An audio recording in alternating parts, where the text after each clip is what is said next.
Bonjour, moi c'est Ornelle. Alors aujourd'hui je vais vous parler de l'endométriose.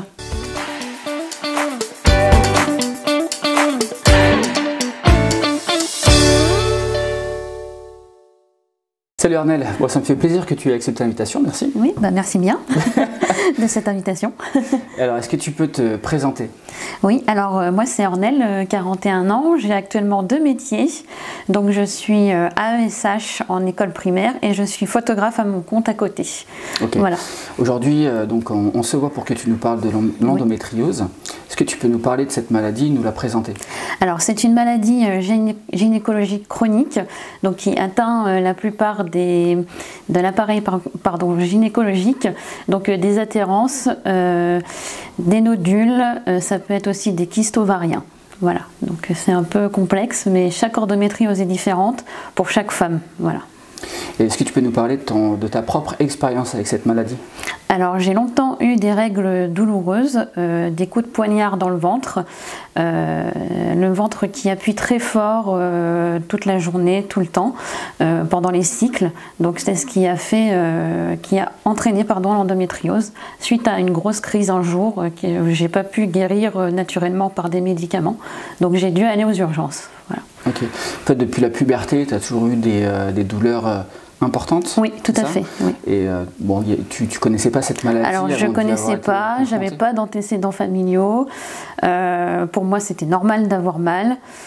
Comme beaucoup de femmes témoignent aussi également, enfin, celles qui sont atteintes disent exactement la même chose. C'est normal d'avoir mal, sauf qu'au bout d'un moment, la douleur est tellement forte qu'on ne la supporte pas et qu'on est obligé de se faire soigner quand même. Voilà. Et comment tu as été diagnostiquée? Alors, j'ai eu le diagnostic par un IRM pelvien. Donc voilà, contrôle radio aussi, ce qui a permis de détecter l'endométriose et de voir que j'avais un kyste ovarien de 13 cm. Donc c'était quelque chose d'important et ils m'ont dit surtout la taille c'était pas normal, donc il y avait quelque chose qui clochait, quoi.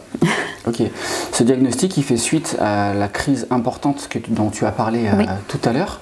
Il n'y avait aucun indicateur dans ton suivi gynéco, il n'y avait rien qui laissait apparaître quelque chose de cet ordre-là. C'est vraiment apparu un soir 2 jours après Noël, donc je m'étais dit c'est quelque chose que j'ai mangé, qui est mal passé.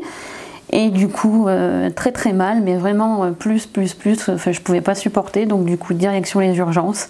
Et c'est là qu'on a découvert voilà, ce que j'avais en fait. Qui peut poser le diagnostic? Alors, à ce jour, l'IRM, le scanner peut commencer à regarder s'il y a des choses endométriose, mais surtout l'IRM, voilà, aujourd'hui. Il pose ce diagnostic. Ok. Une fois que tu as été diagnostiquée, comment on te l'a présenté cette maladie et comment on t'a accompagné dans la mise en place du traitement, etc. Oui, alors c'était la première fois qu'on me parlait d'endométriose, je ne connaissais pas du tout. Forcément, comme tout le monde, on fait un peu ses recherches sur internet, voilà. Chose qu'il ne faut pas faire. Voilà, il faut attendre que le médecin, enfin l'équipe de l'hôpital nous explique vraiment ce que c'est. Ils prennent vraiment le temps, ils nous font des petits dessins, voilà, pour savoir où c'est vraiment situé dans notre corps et tout. Donc on a l'impression de se reconnaître parce qu'il y a des parties du corps enfin pas qu'on ignore, mais voilà, qu'on essaye d'apprendre à connaître. Et c'est vrai qu'on nous explique vraiment ce que c'est que l'endométriose comme ça en fait, voilà. Donc on apprend un peu sur le tas. D'accord. Et la mise en place du traitement? Alors la mise en place du traitement, elle est faite suite à ces examens. En fait, savoir s'il y a opération ou non. Et donc le traitement en place maintenant c'est une pilule, donc traitement hormonal, généralement SOWIS, mais il y en a plusieurs, SOWIS, Optimizette, tout ça. Donc il faut la tester aussi pour savoir si le corps la reçoit bien, si on n'a pas trop d'effets secondaires. C'est tout un processus long aussi à mettre en place. Donc voilà, pour l'instant le traitement sous pilule. Okay. Voilà. Tu parlais tout à l'heure d'opération. Oui. Tu as été confrontée à l'opération? Alors rien qu'en 2023, j'ai été opérée 2 fois parce que suite à cette découverte de kyste, donc il fallait déjà une opération pour voir ce qu'il y avait dans le corps en fait, donc une colioscopie. Et une deuxième donc pour enlever ce kyste puisqu'il grossissait, il rapetissait, donc en fait c'était pas normal, donc fallait la deuxième opération pour enlever tout ça et m'éviter toutes les douleurs au futur, quoi. Donc voilà. Quels sont les défis auxquels tu fais face dans ton quotidien? Alors, plusieurs arrêts de travail, malheureusement.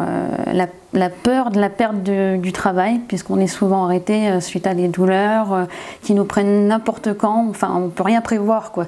On peut partir au matin, aller très très bien, et une heure après avoir un mal de bide comme pas possible, et du coup être obligé de rentrer chez soi. Ça, tu le contrôles pas et tu ne le sens pas arriver. Voilà. Alors quand on a des collègues conciliants qui nous laissent partir parce qu'on a mal, ça va très bien, mais ça se passe pas partout pareil dans les entreprises.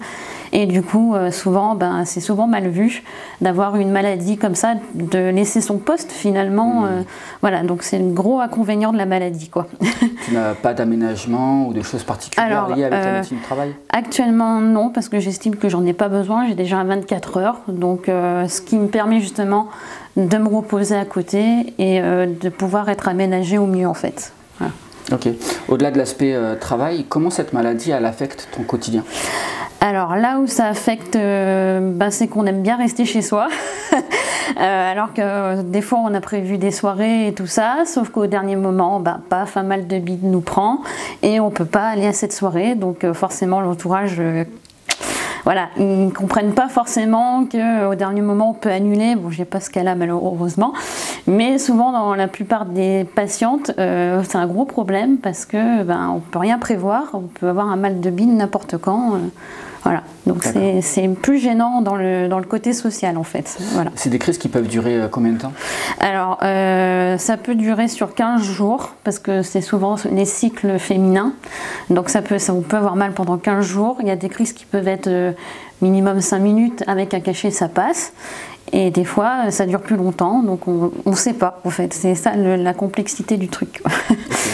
Tu parlais des proches. Est-ce que toi, dans ton cas, tes proches t'accompagnent, te soutiennent? Quels avis ils ont sur Alors, j'ai la chance d'avoir un entourage au top. Donc au début, c'est vrai que l'endométriose, ils ne connaissaient pas, donc il a fallu quand même expliquer tout ce que j'avais, pourquoi j'avais ça, tout ça, les symptômes. Mais c'est vrai qu'ils sont très à l'écoute, ils sont très patients et du coup c'est très important d'avoir quelqu'un à qui parler quand ça va pas ou voilà, c'est très important là-dessus. Est-ce que tu es engagée dans des actions de sensibilisation sur cette maladie? Alors depuis cette année, depuis début décembre, je suis bénévole au sein de l'association Endomine, donc qui aide à promouvoir l'endométriose sur toute la France. Et je suis bénévole région Aura, donc Rhône-Alpes. En fait, donc je mène des actions de communication sur le site de l'association, donc flyers, publicité Facebook, etc., etc. Donc je gère un peu la communication avec toute une équipe, bien sûr, je ne suis pas toute seule. Donc voilà. Tu peux nous parler plus en détail de cette association, ce qu'elle fait réellement? Alors elle existe, oui, elle existe depuis 2014, donc on va fêter les 10 ans cette année. Elle fait des actions telles que l'Endo Run au mois de mars, enfin au mois de novembre, pardon, où les personnes courent soit en virtuel, soit en réel pour récolter des fonds pour l'association, pour aider à la recherche de l'endométriose. Et il y a aussi la marche aussi au mois de mars, donc l'Endomarche, qui est aussi une action de marche en fait sur Paris, par contre là, où il faut se déplacer, voilà, pour faire l'action et marcher dans Paris pour récolter des fonds pour l'association en fait, voilà. Ok. Tout à l'heure, tu disais ouais, ça sert à récolter des fonds pour l'avancée de la recherche. Oui. Justement, on en est où? Tout à l'heure, tu me disais oui, qu'il y avait autant d'endométriose que de situations en fait, connues. Donc on en est où médicalement parlant? Alors c'est très compliqué parce que beaucoup de recherches sont menées par exemple au niveau des patientes. Alors quand on est patiente atteinte d'endométriose, on est happé par plusieurs associations avec des questionnaires à répondre et tout ça, sur le fait de comment on se sent au niveau symptômes, au niveau maladie, tout ça. Donc ce qui permet d'avoir une base de données.